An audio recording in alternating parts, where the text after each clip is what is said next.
television news dying? With that dramatic question, hello and welcome to Explain Like I'm 10. I'm your host, Meghnad, where we are, and this is a show where we ask small questions with some big answers. We have today a very interesting person whose job is to basically watch TV news all the time and torture herself essentially. And I had done that also for a while. So this is a topic that is close to my heart, but also her heart more because it's her job. So hello, Manisha Pande. How are you doing? Hello, I'm doing well. I Thank you torture for coming myself on. and my family members also because they also have to watch along with me often when I'm back home, chilling with a glass of wine and listening to Arnab screaming. And I will get to the a lot of questions about TV news in this episode, but I have a lot of events to also discuss which have happened Yeah, recently. So the reason why I got Manisha also was, of course, the bigger question of is TV news dying, but also the events that have happened recently, like the NDTV takeover, many journalists quitting, the coverage of the Adani Hindenburg thing, plus Ravish Kumar's YouTube presence. So we have a yeah, bunch to talk about. yeah. And to joining us right now is our union leader of spectators, as we call them. We have Karan Patil, my colleague. He works with the Creative Solution team, and he's a big TV news watcher, aren't you, Karan? Well, X. I It's would so have to fun. say X. He's watching it just like that. I watch it for the lulls. Let's put it that way. I don't get my news from TV. I just don't. I get my news from Reddit and Twitter now. That is actually what I was about to ask you, where you get your news from. Yeah. So like tell me, like, when was the last time you seriously watched TV though? Seriously watch TV or TV TV news? news. Oh, seriously watch TV news? Well, of course I watch TV news not on TV but on YouTube. Like if I'm watching like NDTV live channel on YouTube, but now that's stopped. Now, No, yes, now that's also because stuff. of current events, now I don't get my news from NDTV's YouTube channel anymore. Which brings us to the big question, Manisha Pandey. Is TV news dying? So I take objection to this statement because I don't think it is dying at all. Uh, there's a recent, very excellent report that the good folks at Lokniti CSDS have done, and I really encourage your viewers to read about it. You can also watch it. I've done a whole show with the researchers. Now, that is a pretty broad-based survey, and that tells us that it's across 19 states. It's some 7,000 people, and it's representative sampling. So it's got a good mix of urban, rural people, women, Hindus, Muslims. So it's a good representative sample. And that survey says that TV news remains the most preferred mode of consuming news for most Indians. So I don't think it's dying, but journalism on television news is dying. But That's actually interesting. Yeah. TV news, I think, is extremely powerful in India in shaping mass perceptions. It's extremely relevant. Most Indians, like I said, they prefer not newspapers, not radio, but they prefer television news as their mode of consuming news, as the primary source of consuming news. And in fact, that survey also said that after general entertainment channels, the most watched category is TV news. Oh. So it's Yeah. not dying. And I think this also explains to us so many phenomena in TV news that I think for a long time now, there's been this, we've been recording lows and lows of television news journalism. But I think broadly, you could say over a decade or more, television news has transformed into a sort of especially the debate segment, which is from 8 o'clock to 10 o'clock, has transformed into this Big Boss kind of a reality TV show. You have the same panelists, group of same people who will bicker over different days. So one day you can be an expert on economics, then you can be an expert on Riya ka Kala Jadoo, then you can be an expert on, defense, you can be an expert on foreign relations with China. It's the same set of people doing the same sort of fights, which are orchestrated or kind of choreographed. And it's really a big boss reality TV show format, which probably explains the popularity of television news vis-a-vis general entertainment. Hmm. Because a lot of people possibly are consuming news as चलो अब big boss खत्म हो गया चलो अब news में देखते हैं क्या चल रहा है. So This So I is think actually interesting because Karan, do you know people who still watch TV news in your family? Maybe older Yes, people, yes, my parents. your parents, Yeah, like with my dad is an avid watcher of all the TV channels that we're not a big fan of. right. Right, he falls on that side of the line. So Hmm. now I can't really fault him for it. He can make his own decisions, Hmm. but and I generally do join him when there's General Bakshi on, GD Bakshi on. He's my hero. I feel he's an expert on every single geopolitical, medical, sports, Bollywood. I love it. He's called for everything. But yeah, so yeah, my parents and my mom obviously. There's only one TV at home, so if she's watching, if my dad's watching, so we all have to just join in. But he does watch the shouty, debatey. He does watch the shouty, debatey. Are we allowed to name channels? Or Sure, why not? Go yeah, on, why go not? So your usual suspects are your Republic TV, literally Times all of Now. them.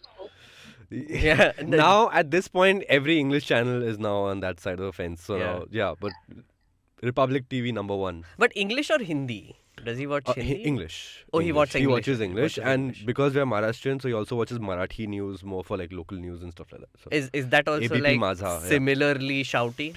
Yes. It's pretty much now like a template across everything. And you know, Manisha, like I think maybe you can give us a little bit of more insight into. So you use this word relevance, the relevance of TV news. Do you also find like still people watching TV news, or are they moving away and going to the internet? Is that a thing happening right now?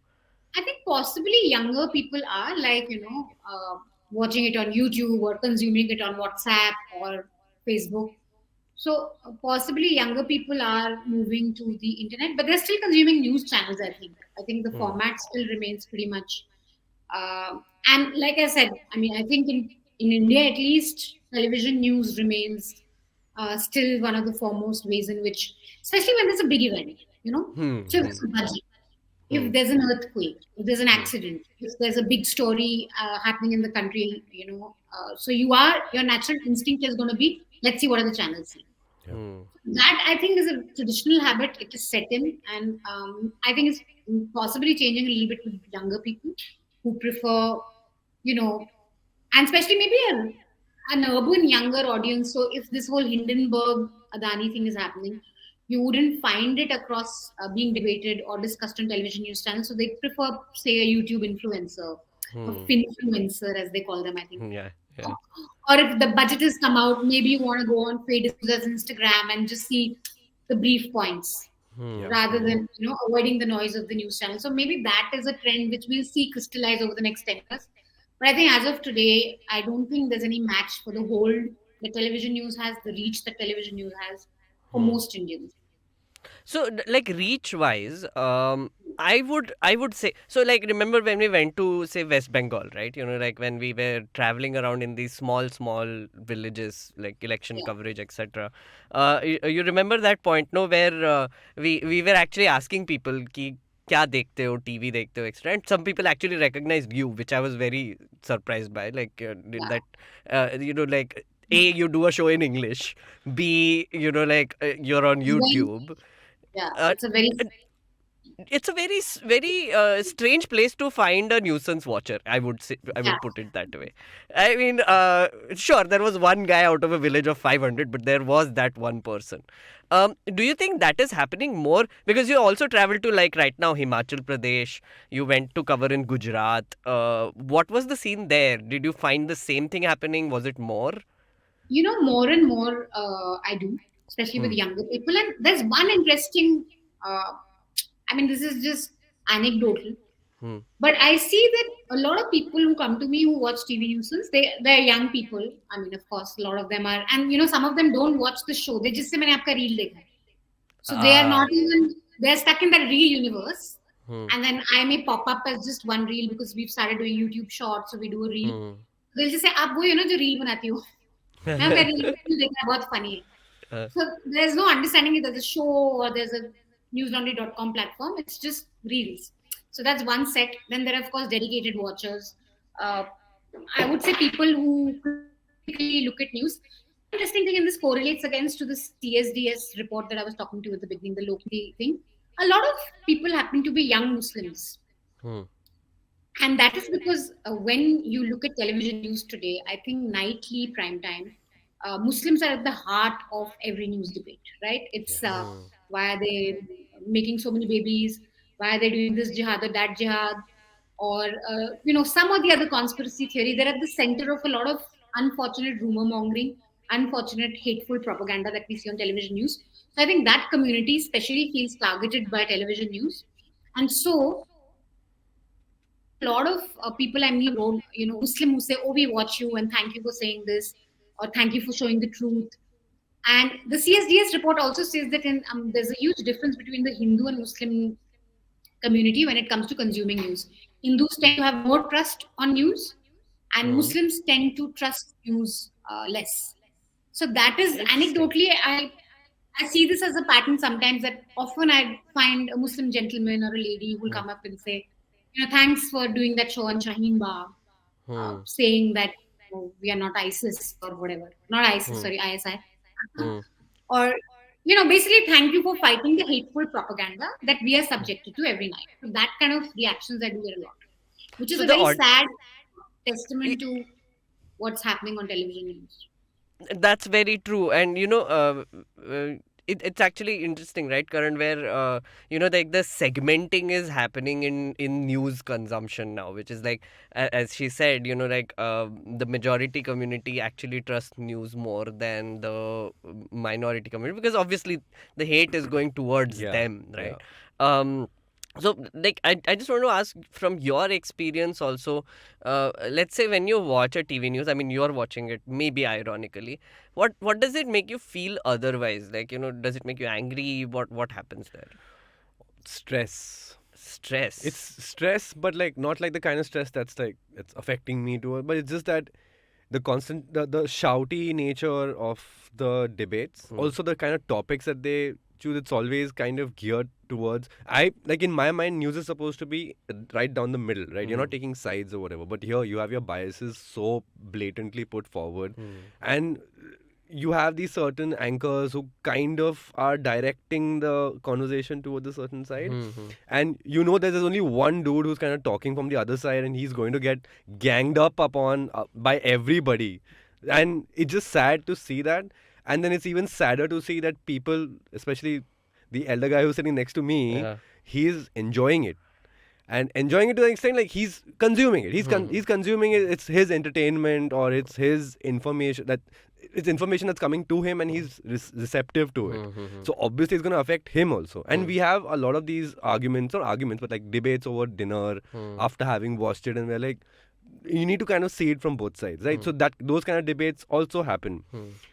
So sure, it stimulates conversation. I mean, thumbs up for that, but not in the way that I would want them to. Like, Yeah. not in the way where I'm telling them, no, what you're watching is actually wrong. Hmm. Maybe the way that they are actually trying to direct the conversation over. Hmm. But otherwise, debates now, there are like some three different types of debates happening. There are three Arnabs on Republic TV Yeah. now, and they're all trying to do the same thing. They're all, I don't want to use the word wannabe, but they're like just Arnab lights Yeah. to a great extent. Yeah. So it's amazing how he has like kind of inspired this whole culture.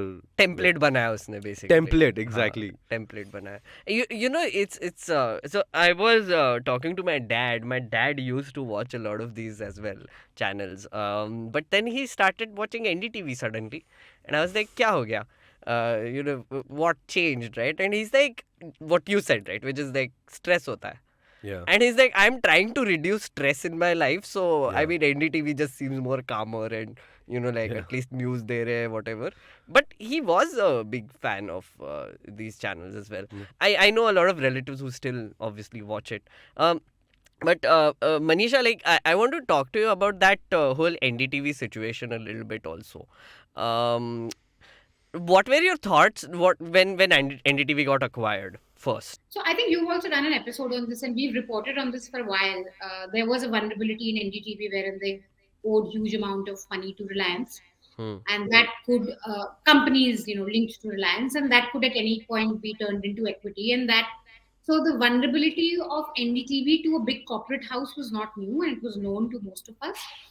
But boy, we didn't imagine that this would have such a dramatic turn that, those Adani linked entities would then, sell to, sorry, the Ambani linked entities would then sell it off to Adani. So Yeah.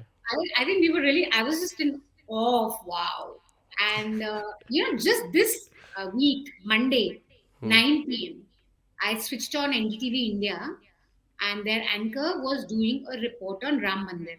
I think a half an hour show on the developments in Ram Mandir.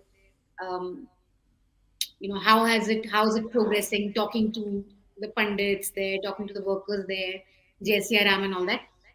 And at the same time, that evening, Ravish had come out with his episode on Adani and Hindenburg. And I was like, wow, I mean, this would have been on NDTV. Yeah. Just a few months ago, Ravish would have for sure done a show on prime time on NDTV, which had again millions of people. Of course, there's the internet, but the NDTV, the channel's reach would have also been something else. So it was just such a thing to observe that wow, it's changed so much so quickly. And even though NDTV as such hasn't changed, it's not like suddenly they're become Republic TV. But still, just this tiny thing like at 9 p.m. I was watching a video package on Ram Mandir, and Ravish on his YouTube channel is doing the show on Hindenburg and Adani.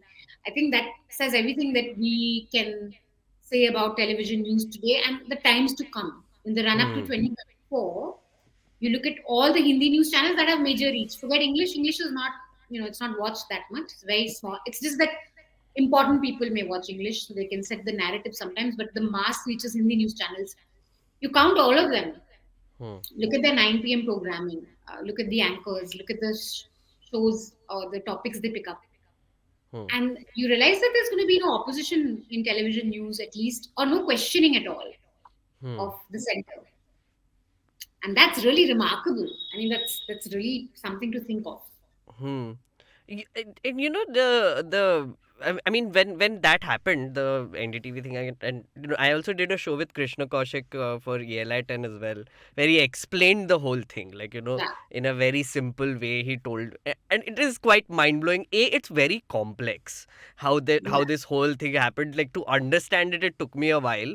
But what is also surprising is, like, after the takeover happened, there were like these statements given by Adani himself and other people saying that there will be a clear demarcation between editorial and what the ownership essentially. Do you yeah, so but did that really happen? Like you've been watching, what I think is it's too soon to say, because to be fair, we'll have to see how it plays out. But I can tell you that on the Hindenburg episode, till January 27th, there wasn't a report on NDTV. And interestingly, NDTV had done reports earlier on Hindenburg, when they shot at Ebola, when they shot at Elon Musk Twitter. So you can find those reports, but there wasn't anything on Adani. I think after that, they started putting up regular updates with a disclaimer. To their credit, they put a clear disclaimer below that we are an entity of the Adani enterprise. I mean, the Adani group. And prime time, there's been no discussion or debate, nothing. And even when it's a global story, right? Like, it's a very big story. Precisely. So me and Karan were talking about this yesterday only. We were following the Adani thing and we were just talking about this. So Karan, we were just saying, right, like budget hai usi din. Yeah. And Adani is happening, and all I think on Twitter and everywhere else on the internet, I think Adani's story had way more traction than budget itself, right? Because budget is such a big event. But at the same time, on TV news, the scene might be different there. So, I mean, we are probably looking at this segment, which is our news information. But on TV news, probably they were still talking about the budget more. They were. I did watch a little bit of television last night, because at 10:30 p.m. they released a circular saying we are withdrawing the FPO. Yeah. So I was like, okay, cool, I have to watch TV. But only probably like they announced it, but there was not much of debate happening on it. Right? It's only like, FYI, this has happened, and then let's go back to the budget and everything. So this was like a brief 15-minute like TV watching that I did last night, but got enough. Like, these guys are not going to talk about it. They're not going to talk about all the exposure to all these different PSU banks that they've got money for, all the retail investors that they've got. They're not going to talk about it. It goes against. So no details were given, basically. Not really. Not really. Yeah, and Manisha, the interesting thing, I think in your live stream only you showed this, right? Which is like you took 2 newspapers with the full page Adani ad in the front, and you turned the page and there was a critical Adani report there, right there on the front page. I think Indian Express and Hindu is what you were looking at. Indian Express actually covered it really well. I mean, they had a really robust coverage on it from day one. They've been really... But see, look, maybe at some point, maybe it's not very useful beyond a point to get fixated on Adani. He is special, I would say, because of the closeness that he shares with the Prime Minister and all that. But media being owned by big businesses is not new. You have Ambani, not Network 18. You have various business houses that have invested in the media. I mean, internationally, Jeff Bezos owns the Washington Post. So the desire for any big business magnate, big businessman to own media, which is influence, is age old. And I think they step in because news business also, as a business, it's not easy, it's hard. And unfortunately, because people don't pay for news and because we are used to just buying our newspapers for 2 rupees, 3 rupees, we don't look at news as a public service that you may have to pay for, which is why big businesses and advertisements has to step in. And what we're seeing basically is a culmination of that. So. Karan, did you pay attention to ownership ever, like media ownership, or did that cross your mind? What are your thoughts on that? Having worked in media for a good part of the last 8 to 10 years, I mean, when you say interest, I mean, I'm just like kind of privy to information as to who owns what and how are these things. So it would always like, it wouldn't like stress me out on anything, but I would keep an eye. Okay, fine. So these guys own this, so maybe this is not going to happen on this channel. For example, Adani, NDTV and everything. So yeah, and very aware of Reliance owning half. Everything that they don't own is owned by Reliance anyway. Right. And the whole Voot and versus Jio Cinema World Cup. I don't know if this is the right forum to talk about. No, please do. But that was definitely one of like Reliance trying to pull a fast one, or if I can say that. But like because Voot is owned by, Network 18, Viacom 18 is a Reliance thing. And they did announce that World Cup will be available on Voot. But when the just I think maybe a week or so before the World Cup started, and then suddenly everything moved to Jio Cinema for free. Oh. Like, what are you trying to do over here? You're just trying to get everybody to your super app that they're calling it to kind of watch the World Cup games that are supposed to be very lucrative for these guys, right? But they did that on Jio Cinema and not Voot. Because, I mean, I don't know what's happening there. Is there anything going on over there? Are they planning on getting rid of Viacom? I don't know. Maybe Manisha knows. I don't know. Manisha, like, what do you think about Ravish Kumar's YouTube adventures? It's just really just started. But I think one thing I can say, there aren't many journalists who leave an organization and command the sort of following that he does. If you just look at YouTube numbers, if you look at, even with Faye D'Souza, with Barkhad, Abhisar to some level, or Ajit Anjum also. I mean, these guys left big media organizations. I think Abhisar and Anjum have still kind of, now they have a big following. But it's very rare for a journalist to move from the organization and then command the sort of following overnight that Ravish managed on YouTube. Yeah, within like within a week he was at 4 million. Yeah. No, now, so he did a video where he actually tracked the growth. So what he said was, in I think 2 weeks, he reached around 7 lakh people. Then in January, he was at like some 20 lakh people, and now he's at 40. So 40 lakh people. And journalists, we're always told in the industry that you can never be bigger than the organization. Yeah. People leave and the organization will go on. And so, this, even for star anchors, the stardom is sort of, it's not real. It's a general convention. But I think in Ravish's case, his videos are getting 1 million around. I think the Adani one got 1 million, and that's about the same that he would get in NDTV also. NDTV primetime videos are getting like some 6,000, 7,000 last I checked. So, for him to command this sort of following speaks of a very loyal viewership, and again speaks of the hunger among Indians and Hindi, news consumers for just, news. There is a large chunk of people who turn on the news just to know the basic facts of stuff. I think in Ravish's case, they also expect him to take a stand or take a sort of firm stand against various things, governments or a corporate house, whatever.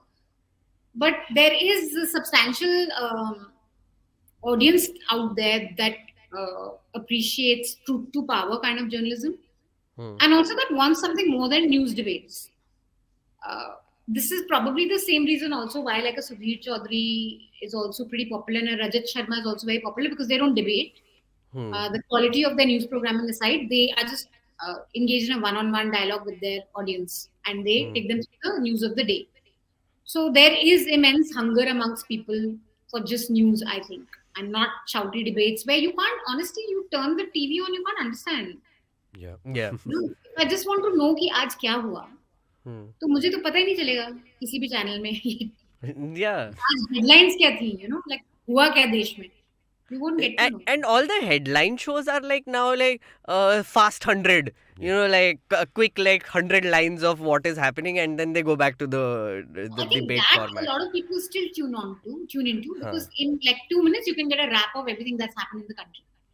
From like a dog who got stuck to a electric pole Yeah. to a budget.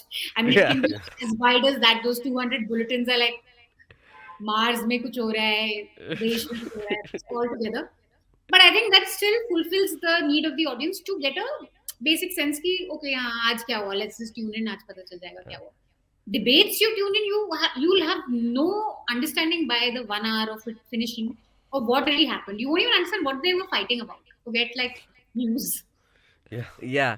There was this Aaj Tak show that happened, no, Manisha, recently, which was on a roller coaster. What was it? No, my God, on a roll. Don't give ideas. Oh, was that tower? That tower thing, they went all the way up. Yeah. No, so that's it's a flying restaurant in Noida, which basically suspend you and you can eat there. So they decided, why not? Let's debate there. You saw the show, right? Yeah, I saw it. It was a How pre-budget. was it? I mean, honestly, it gave me a bit of a headache because it's just a bit uncomfortable to see people perched like that, na? And you keep seeing these shots of them being high up, dangling. It's a bit, makes you nervous. I'm nervous of heights, so for me, I was like, oh, okay, calm down. You could see, and you're not very different from many of the panelists who are there on that table high up, because you could tell some of them were like really scared of what's happening, and they're just trying to look all like serious and like mean and everything over there. And the poor guys are strapped into these really tight chairs, and they're just standing like this, but they have to look cool. So like, oh shit, okay, cool. I have to look serious. But you can tell some of the, at least 2 or 3 of them that I saw were like really scared of being up there, and just like taking in the absurdity of it all. Like, why would you go high up? And as people who are in production, you would know that then as you go higher, wind increases, and then you're not going to be able to hear. So now they're shouting even more to get their points across. Oh, that's true. So no one can leave the studio.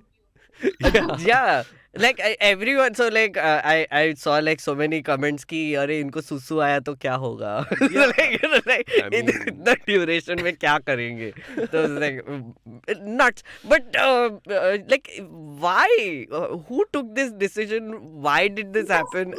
So this is classic television news, right? Like, how do you make an event out of a non-event? It's a budget, it's just pre-budget discussion. We don't even know yet what the announcements are, so how do you do those 45 minutes, 1 hour kind of a show, make a big deal about something which hasn't even happened yet? And not just the budget. I mean, we've seen this with crime stories, when that horrible crime that happened in Delhi, Shraddha's case. You had, again, this was an NDTV reporter who went to the LG fridge shop from where the killer had, bought the fridge to store the body parts.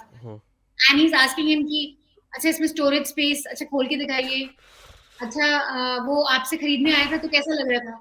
Oh my God! The shopkeeper से बहुत ही खतरनाक लग रहा है, उसके 2 सींग थे और मुझे पता चल गया था तभी उसने मर्डर किया. मतलब the shopkeeper को होगा like जैसे normal लोग दिखते हैं वैसे दिख रहा था. मतलब that's the thing. If you have to run a 24/7 circus in one story, there can only be 2 to 3 developments in a day. Okay, even in a story like Adani Hindenburg, there can only be two big developments that you can talk about. Yeah. Inform your viewers for half an hour, 40 minutes. Get experts cello for another half an hour, 40 minutes. But for 24/7, if you keep feeling that, you keep feeding that 24/7 news cycle beast, then you will send out your reporters to do stuff like that. चलो अब आसमान से budget करो या crime हो गया तो पहुंच जाओ घर में देखने की फ्रिज कैसा था उसकी शक्ल कैसी थी उसके दोस्त कैसे थे. You keep च्युइंगम की तरह खींचते रहो to keep your viewers with you basically. I remember a couple of Real episodes. Sushant case is like classic for 5 months. Oh yeah. 5 bloody months we saw. Yeah. I remember a couple of incidents, especially last year during the elections when Arnab had that massive stage and he was running around from one side to the other for elections. And second one, I guess the second one would have been the same. I think you spoke about Sushant and even Aryan Khan and all these guys. They're recreating the yacht in CGI and showing yahan se yahan chal ke gaya tha and all of that. So, of course, I mean, I agree. I mean, I think it's only to just keep the news cycle going for the rest of the day. Kya karega wo din bhar? There's not enough news to go around, right? That their audiences are gonna like. Yeah. I have... Go on, sorry. The fact that it's conventional wisdom on video, that movement works. Like anytime a very still frame is less likely to capture people's attention. So, therefore the ticker's going. But now you have it to a level where there's fire on the side. The anchor's talking and पीछे से आग लग रही है. और मतलब हिल रहा है पूरा screen. Pen घूम रही है आग के साथ. Arnab is just going round and round in that, in the studio during his election. So, I mean, fine. We want to stay with our audience. We want people to watch us, but while still doing news, right? You don't want to start doing keys and like start juggling around. That's the only thing left. See, there was someone who got into a helicopter, right? Like to give like election news. I remember watching this. News 18, and so they got into a helicopter, and the thing is, it's all green screen, obviously, right? So what I saw, what he was doing was he was just going from one place to the other, and sitting in a helicopter, and the helicopter would fly to the results, and then they would show the results, and then he would get off the helicopter, come back, debate, then go back to the helicopter and do that. And then I saw. So usually you wouldn't expect something like this from a Rajdeep Sardesai. Like Rajdeep Sardesai till that point was not doing this. Then they made a golden lift for him. So he would go and a golden lift would come and it would like go like some floor pe jaake it would show the results and then he would have to come back up. I'm like, wow. Q. Why? Why are you doing this? And CGI ka bahut budget badh gaya basically. That's what is happening. I have to take a break here, quick break. Some announcements. If you are watching this on YouTube, please like and subscribe. And if you are listening to this on audio, please consider also going to our YouTube channel if you want to see our faces while we are talking about this. Otherwise, keep on the audio. I don't have a problem with that. But rate us wherever possible. And also share this show with other people if you like it. I will see you after this break. After this break, I have to talk to Manisha about TRPs after the break. Hello. It's been another great week on the IVM Podcast Network. We have a special announcement introducing Club Paisa Vaisa, where you get episodes of Paisa Vaisa 3 days before release, bonus and ad-free content, and access to the full show archive. So get your yearly membership today for only ₹6.99. Log on to club.ivmpodcast.com/Paisa Vaisa. On Cyrus Says, Cyrus talked to actor and ad film director Gajraj Rao. They talk about his recent film Thai Massage, his first break in movies with Bandit Queen, and his love for the show Cyrus Says. On Explain Like I'm 10, Meghnad asked the question, are Indian drugs safe? To co-authors of the book The Truth Pill, Dinesh S. Thakur and Prashant Reddy. New episodes are out on the All About Now feed every Friday.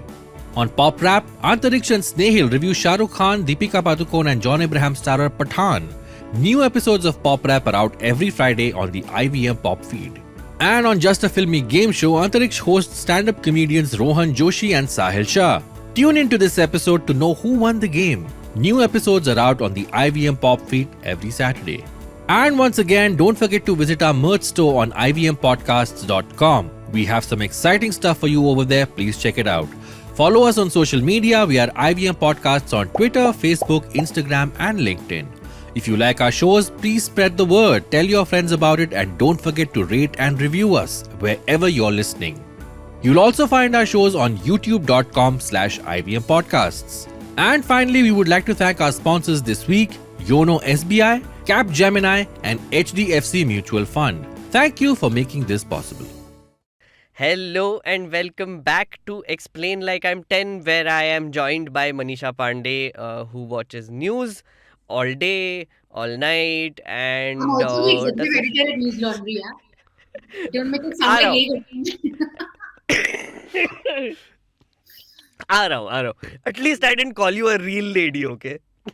Yeah. Real lady. Real lady. But okay, Manisha, I want to talk to you a little bit about journalism in general as well, which is essentially so as a person who is on the internet and who is obviously working with a news organization and an editor, what do you see the journalism as right now at this point of time, especially when it comes to consumption, TV news versus internet? What do I see it as? As in, like, how Like would I... the future of like, do you think something is changing? For example, I'll just give you one example, right? With this Adani Hindenburg thing that happened right now, which is there were stories done earlier also, like the Fitch report. There were investors who had थोड़ा थोड़ा बात किया था, इधर उधर reporting भी हुआ Business था कि Standard over also had leveraged है. reports on this, yeah. Yeah, so they basically so it was like everyone I talked to is like, हाँ सबको पता था कि वो over leveraged है, सबको पता था, but nobody was really talking about it on news per se. But what did happen is that newspapers were somewhat covering it, internet pe they were covering it, but TV news was not. So Yeah. the journalism that was happening on this story particularly still remains on the internet and newspapers primarily, doesn't go to TV news. So what do you see the dissemination of information like this? Are we supposed to just accept what TV news is telling us and just not look for other sources? How is that working out? I mean, I think, look, business channels did cover it. Like India Today's business channel, Z News's business channel also covered it. Because I guess, I mean, these are big business stories. If you are a business channel, you cannot avoid it. But I think it's also a political story. So, Yeah. to my mind, it should have been headline. It should have been headlining right after Hindenburg report break. I think Rajdeep did do one show. So right at the beginning, initially when those allegations came out. But by and large, I think television news has failed to be a conversation starter on it, discuss it, deep dive, and now we're talking about it when things have really, the FPO has been scrapped. There's going to be Yeah. a potential inquiry. So things have really, but let's go back before even Hindenburg. Gautam Adani had given 2 interviews in India Today and to India TV's Rajat Sharma and Aapki Adalat. Yeah. Now, you read through those interviews, I think, like, especially if you watch Rajat Sharma's Aapki Adalat, the stress really was on this self-made guy. I mean, what you took out of those interviews were self-made man and, what a rags to riches story and what a patriot. And by that time, these serious allegations had been reported. Fitch had it, Business Standard had done reports. So, a serious line of questioning, questions and follow-ups. We didn't see it. Finally, when Hindenburg, a foreign entity, did a story, did you have, such a furor around it? But when Adani was giving these interviews to prominent Hindi news channels, there wasn't that hard line of questioning that there should have been. So I think abhi bhi TV news jo karega, agar karega ab iske baad, if the main channels pick it up, it will be just ki ab to karna hi padega. What to do? But Yeah. But all this while, and especially these stories are not just about. I'm not saying that a story should just be event driven, right? Like if there is a big conglomerate which is rising, if the stock prices are going up, if they're winning, contracts after contracts, airports, Yeah. ports. So I'm saying even before the Hindenburg report, there had been enough events and enough stories that could have been done. That weren't done, and it took a foreign entity to finally kind of come out with this. And again, like because they were shorting it, I don't. Again, if this was say a financial Times or if this was in Forbes or Bloomberg, and you wouldn't have seen the kind of impact that the share prices have suffered, we would probably have debates about how foreigners are trying to destabilize India. These foreign news agencies are collaborating, and anyone who's reading them is an anti-national. So maybe the narrative would have been like this. It's just that with Hindenburg and them putting their money literally on the story, and that resulting in real time, market movements and loss of share price. The story basically became unignorable, if that's a word. Right. Oh, but had this been I think if a similar report had just been done by a foreign publication, possibly we would have seen 8 to 10 o'clock PM debates, all of them talking about how foreign media is trying to destabilize India and on our dear, whatever, businessmen. Of course, like Deshbhakt businessmen. But okay, you said that how has journalism changed? I think there are two, three things. One, I think even within, while the financial press has covered this very well, to make it understandable, I think that a lot of that was happening on YouTube. I discovered this whole world of finfluencers who aren't journalists, but they did a pretty good job of breaking it down to basics. And that's what a lot of people, I see that happening on YouTube a lot, and I see a lot of consumption for that. And unfortunately, television news and media journalists are not quick to catch on to that explainer sort of journalism, where a topic can be broken down for people without the jargon or without really talking down to your viewers, but really talking to them, about an issue. I think that there's a deep demand for that. But why aren't they realizing there's a demand for this? I mean, they probably see these stats also. They see that people are going to these sort of influences. I'm pretty sure they can, or do they not have the capability to do this? No, I think maybe some of it is just a laziness that comes with legacy. Because you're a big brand, you don't feel the need to reach out really to your audiences, and that's why journalism is in trouble, I think, today. Because there has to be that innovation will happen when you recognize that you need to make a real effort to really reconnect with your readers and your viewers, and you'll feel the need to reconnect when you feel that connection has snapped. But I think most legacy people don't even recognize that a connection has snapped. Right. So I think that's really something that all newsrooms should really think about, because there are big organizations that absolutely have the expertise to do that, and it's better if journalists do it, right? Because they've been in the domain for long, rather than a finfluencer who can be saying, I mean, I'm not saying any of them is doing that in this case, but you can also sometimes, especially with financial news, say things to manipulate prices in a way. And I think there's going to be a SEBI guideline on this also, which is going to maybe rule on, because I think the US has pretty strict guidelines on financial investment advice. So I think SEBI is also contemplating that for YouTubers. Right. But what I'm saying is that we have the talent, we have legacy brands that have invested in this for so long. So it is time to really think of how do we reconnect with our audience. Karan, you were asking something. So, especially because Manisha mentioned about the US market. How does Jim Cramer get to do what he does? He absolutely tells people to buy a certain stock. I'm sure US's SEC has their own guidelines that you're not allowed. Even these influencers, even they say the same thing, that hey, we are just going to recommend something. At the end of the day, do your own research. Most of the guys, I'm not going to name drop. I'm not a big fan of any of them, but I've seen all of them say parrot the same line, like, do your own research. But this is what we are telling you. We have studied fundamentals, but you can study the fundamentals yourself. And I believe this is a very common, like a finance guy will say this all the time. Tum apna fundamentals ka padhai karo. I have done this, so I'm telling you what I'm thinking. But at the end of the day, interestingly enough, I was watching Ravish. Hindenburg also had a full disclosure saying that we will not assume any responsibility for how you invest. Like, this is our position. Don't blind. Manisha, I was watching Ravish also doing this show, and he kept repeating this very thing, that I'm not an expert. You make up your own deal. This is not an investment advice. Do this. But, interestingly, if we extend that, so financial advice, because money is involved, wrong decisions people will take, losses ho jayenge, to mere ko responsibility nahi lena hai. But you can, why doesn't that extend to other things in news also? Which is essentially, oh, here are the facts about this riot that happened, by the way. But you make up your mind, okay, here is point A, point B, and point C. And this is what is the reality. Now you make up your mind. We are not taking responsibility for your mind. Why does that not extend to that phase also then?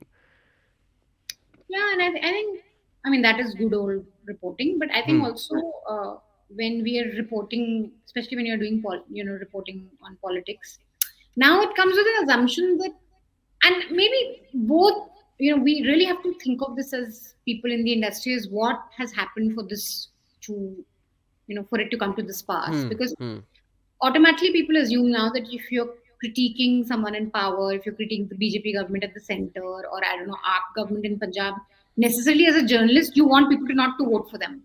But that is not my job as a journalist to tell you who to vote for. That's your decision at the end of the day. My job is only through the year.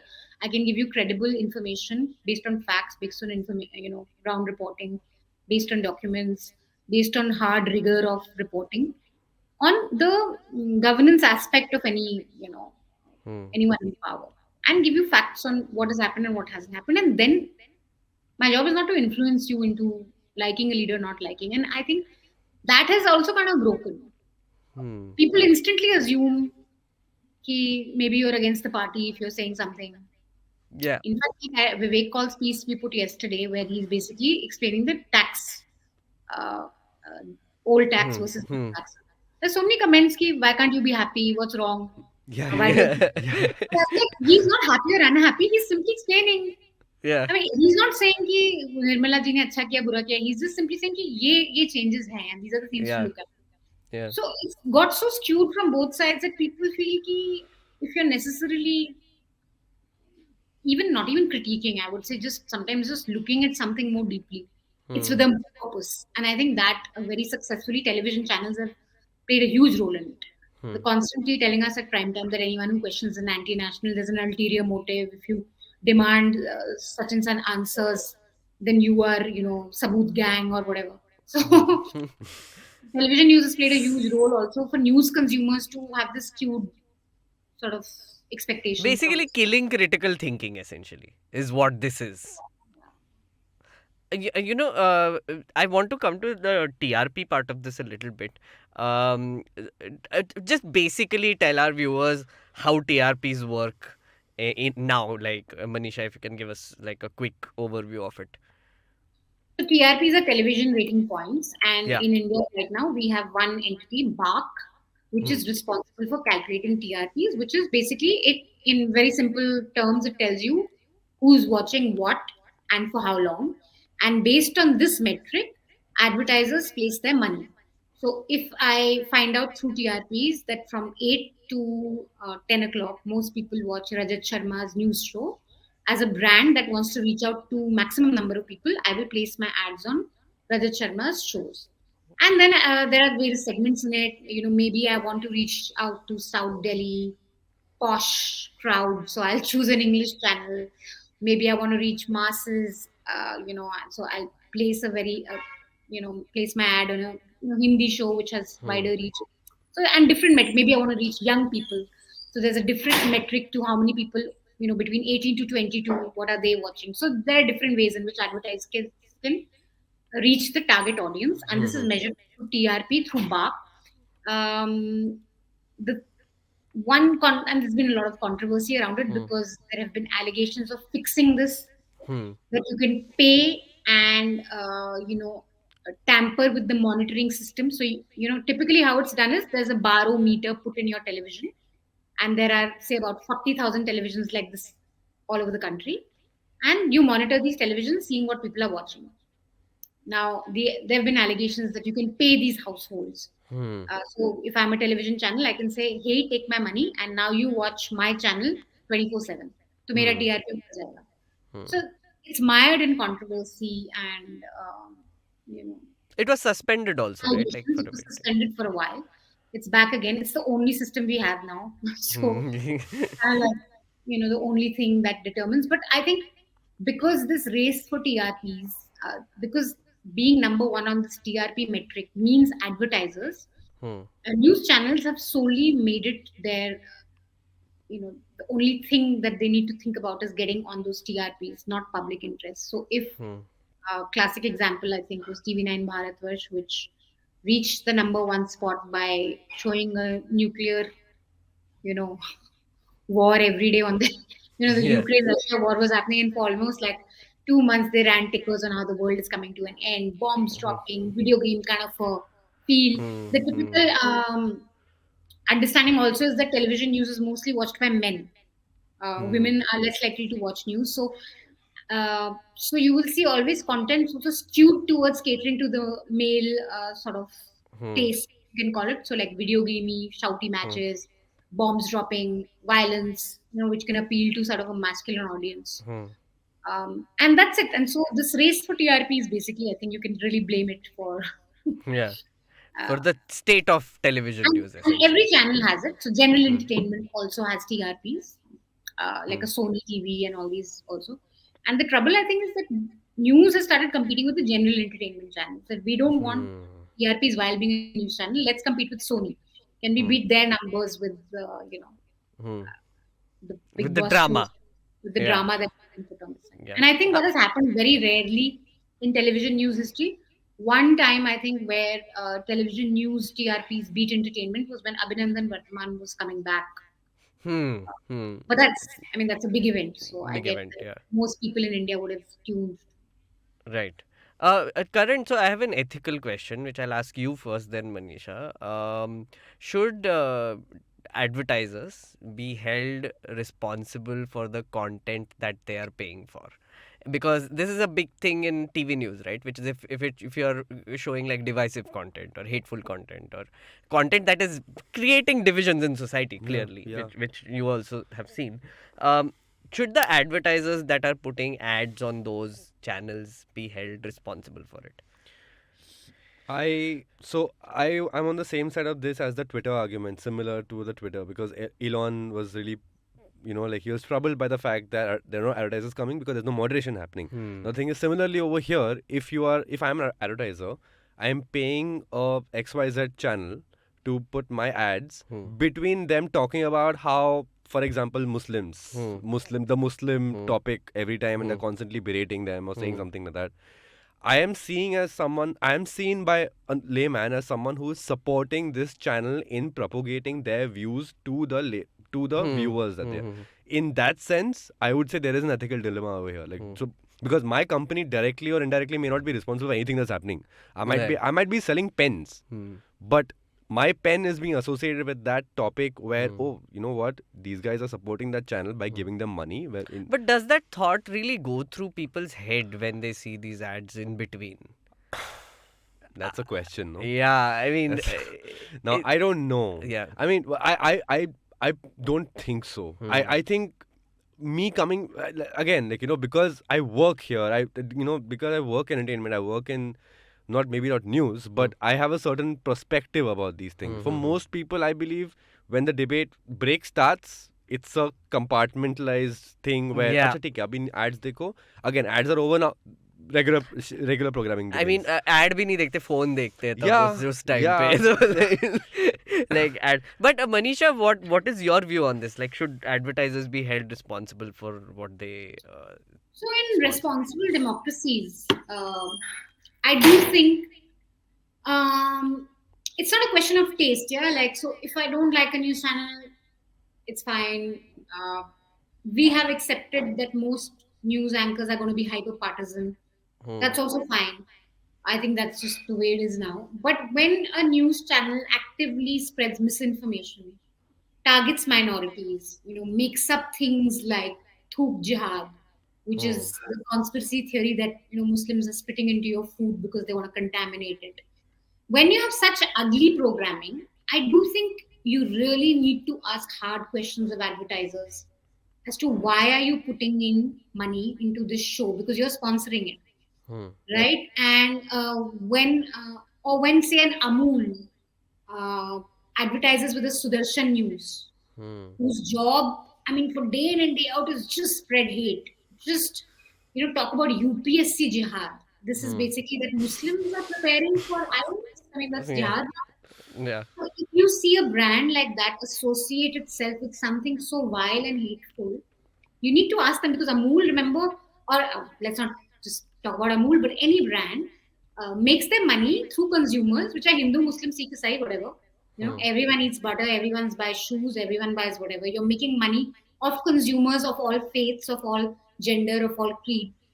And then that segment of that money is going into targeting that very consumer who consumes your stuff. Hmm. So I think there's a moral argument to be made. Of course, I'm not for having laws on it, or making this about legality or whatever, but I think there's a moral and ethical argument to be made with these brands. And I think oftentimes brands don't realize this, yeah, because they will buy ads in bulk, or they okay, this is the most popular show, fine, put our ads here in this slot, whatever. They may not go into the fine print of what is being said. But I think once it's pointed out, and I think here's where consumers of TV news also need to take an active role in alerting brands that, look, I saw your ad next to this vile, hateful programming. Uh, what do you think about it? And then I think there should be some conversation around it, and the brands should also think. Because honestly, it's like I said, it's not about bias, it's not about hyper partisanship, it's not about choosing one person or the other, one party or the other. It's really about vile, hateful programming that actively targets citizens and consumers of that very brand. Hey, I mean, I could, as a consumer, I can say, I buy your chappal. Why are you targeting me? Like, why is your money going into a show that's targeting me? Yeah. That's actually interesting. But that pointing out is important, right? And I think that's why I asked Karan if actually, people will think about this. Which is like ad break आता है, कुछ product दिखता है तो it's like हाँ ठीक है जो भी है, like compartmentalize हो जाता है. So the way to do this maybe is to actually point out कि अरे ये जो show देख रहा है ना वो पैसा उसका उधर आ रहा है, and therefore you need to ask questions of the advertisers also. But what you said also like wanted to point out, they don't know what is going on that TV channel. They It's buy a quite slot. possible. Really, they It's don't quite know. possible. And I think we had started this series called Bloodlust TV, where we were actively doing that. And after that, there was a huge conversation around this in the ad. This thing also, I remember Mint carrying a piece where they did say, some of these guys that they interviewed, and maybe you can link to it, people in advertising, buying ads for big brands, they did say that we feel uncomfortable with this. So they may not know, but I think we recognize that a large segment of television news is really, uh, forget public interest or whatever, is actively hounding people, actively spreading misinformation, divisiveness in society, actively doing that neighbor versus neighbor kind of a thing. So when that happens, I think more and more brands need to be made conscious of it, even if it's inadvertent and they didn't, put that ad there because they want to Right. necessarily promote such content. Right. Karan, you have any final questions for Manisha? Not a question. I mean, I just want to add to what Yeah. so like Manisha mentioned about, they might not be aware. My question to that sort of is, but there are planners, there are buyers, like ad planners, ad buyers who generally do the research on the demographic, who's watching, where are they watching it from, does it fit my brand? And of course, the editorial content has to be there at the back of mind because everyone does it, right? If I want to associate with a influencer, for example, lack of better example, I would associate with somebody who talks about who talks about, say, a certain type of maybe like mutual funds. Maybe I'm a mutual fund company. I want to talk to somebody who talks mostly about mutual funds. So that editorial bit of choice making has to be there at some point. If I'm an Amul butter, it maybe my net is far wide, right? But if I'm something more niche, right? If I'm maybe like I'm a Nike shoe, I'll have to think about where I'm advertising, what I'm advertising. Is it a sports show that I'm advertising on? Because I would find my Yeah. buyer over there. So I'm on the fence on this. I mean, maybe that would be like, do you really think that advertisers don't know where they're advertising on? Maybe as a bundle, maybe not. But at some point, someone has to take a step back and be like, as a brand manager, is my brand being seen properly in a good light? So Fair And enough. I think foreign brands are kind of more receptive to this. I think Indian brands still, that conversation is really not important. So it's a combination of things. I think it's about having a conversation in the first place, naming and shaming and alerting people to this issue, and then making it impossible for brands to not recognize this as a problem.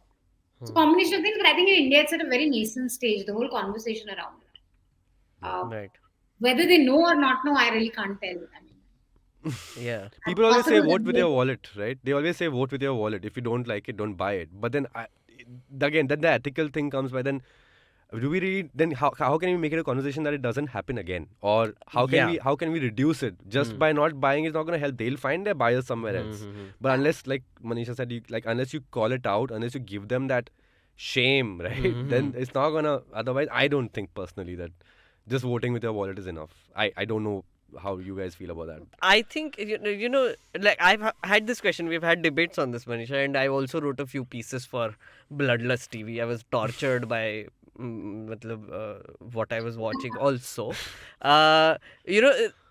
what I find in that situation. So I mean, with Bloodlust TV specifically, the series that Newslaundry does, the idea there was we wanted to spot active harm being caused, which is like, ठीक है, तुम लोग कुछ भी programming कर रहे हो, like Deepika drugs लेती है, whatever, that we don't call out, because active harm essentially means like you are like a UPSC jihad, for example, or like, which is like clearly you're like hatefully spreading a message which is going to cause divisions or might lead to violence, which is also a very scary thing. So that is what we were sort of focusing on. So I think in those cases, no, it becomes like a very clear division there, according to me, which is there is some news which is actively harmful and leads to violence, and there is like mental violence also, I would put it there, but there is also news that is entertainment, like now essentially. So in which case I feel like then the ethical question becomes even more complicated, Yeah, for yeah. it's like grading it then, like, it's like, oh, okay, is that going in that territory or is this in this territory? So then it becomes like a whole new thing. Manisha, now- there was this brand, there was this page, Sleeping Giants, which does this in the UK. Sleeping Giants does this in the US. They've successfully, with Breitbart, with Fox News, they've kind of managed to get brands to abandon them from time to time. Yeah. Whenever like Tucker Carlson says something extremely outrageous, then Yeah. So they've been able to do that. I think the first step in India should be really conversations. First, let's have more and more conversations. Let's not be passive consumers of crap. When we see something, we should call it out. We should point it out, and there has to be some good public discourse around it. And brands should become part of it. I definitely think that, because that's the money. Yeah. That's what's keeping this alive. Yeah. So you can't just say, अरे हमें तो नहीं पता हमारा पैसा कहाँ जा रहा है, हम तो नहीं देखते. मतलब अगर आप ही शो चला रहे हैं, literally thanks to your money, so then we need to really make them part of the conversation. Thank you so much, Manisha, for doing this, and I want to tell the viewers and listeners that by the time this episode comes out, Manisha would have done the 200th episode of TV Nuisance. For 5 years, you have been doing this now, right? Yeah, and you are part of the 200 episode. I know. I did a small cameo in it, and I was just, so when I was doing the cameo, Manisha was just saying that she was seeing the 4th episode of Nuisance, which was like whatever years ago, and we looked so young. Yeah, we look so young and hopeful. Yeah. And we could I mean, I do feel like back then I could laugh, but now I think I'm even losing my ability to laugh at what I'm seeing on news. Yeah. At some point it stopped being funny. So But does it make you angry? What is the emotional state currently that you have when you watch TV news and do Nuisance? I mean, anger, irritability, quite a bit. Hmm. Because I know what I'm watching it for and what, but definitely anger and a sense of helplessness also sometimes. And I feel like for a regular citizen, it must be so much to take, because the volume of propaganda, the volume of it at which it comes at you, you really feel helpless sometimes. That what can you say or do that could change any of this? So you do feel powerless and helpless a lot of times, and then you think about average citizens who are consuming this, and I'm especially talking about communal news. The toxic communal Hindu-Muslim kind of, the sheer volume of it across channels is so much that you feel that it can just drown out every sane aspect of our society or of us as sane thinking people, and that's really scary. Fair enough. And I hope you continue to do what you do for as long as you can, I would say, with like a big underlining that. And thank you, Karan, for joining in. Do you want to plug something, or where can people follow you? People can follow me on Instagram. Instagram. I am on a very, very easy to remember Instagram handle called 22kgp. I did not think this through when I made this. I didn't think of a burgeoning podcast career coming in 10 years. But otherwise, thanks a lot for having me, Meghnad. And Manisha, as I said earlier, massive fan. Congratulations on the number 200. And Thank you. hope we do cross paths again in the future. Yes, thank you so much. for having Manisha, me. you have to plug something? Watch TV Nuisance, go to newslaundry.com, check out our website. We do a lot of other things other than TV Nuisance. And of course, subscribe to newslaundry.com. Yes. Thank you so much, guys. Thank you for listening. And I will see you next week with another exciting guest who will answer my small questions with some big, complicated or not so complicated answers. Thank you. See you next week.